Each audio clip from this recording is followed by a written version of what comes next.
তো বন্ধুরা, এটা হচ্ছে পালসের কাচ্চাম ফ্লেভার। আজকে আমি আরো এই দুই ফ্লেভারের পালস নিয়ে এসেছি। আজকে আমরা দেখবো এই তিন ফ্লেভার পালস দিয়ে কি শরবত তৈরি হয় আর কোনটা খেতে বেশি ভালো হয়। সবার আগে পালস কাচ্চাম। তো এবার এই লিচি ফ্লেভারটা,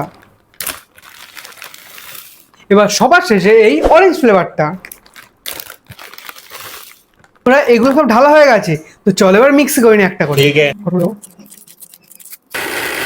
বন্ধু আমাদের মিক্স করা হয়ে গেছে, ভেতরটা দেখো। ওয়াও, দেখো বন্ধুরা ভেতরটা, ওয়াও পুরো পিঙ্ক। তো চলো এবারে একা একা শরবতগুলো বানিয়ে समझ নিই। गया।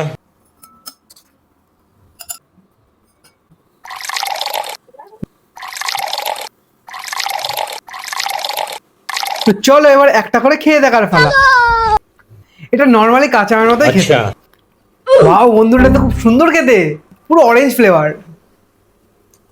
এটাও বন্ধুরা ভালোই খেতে, অনেকটা লিচি ড্রিঙ্কের মতো। কিন্তু আমার সবথেকে বেশি ভালো লেগেছে এই অরেঞ্জ ফ্লেভারটা। তো তোমরা কমেন্টে জানাও তোমরা এই পালসের মধ্যে কোন কোন ফ্লেভার খেয়েছো। আর দেখা হচ্ছে পরের ভিডিওতে। বাই। এমন ভিডিও দেখতে চাইলে আমার চ্যানেলটা সাবস্ক্রাইব করে দাও।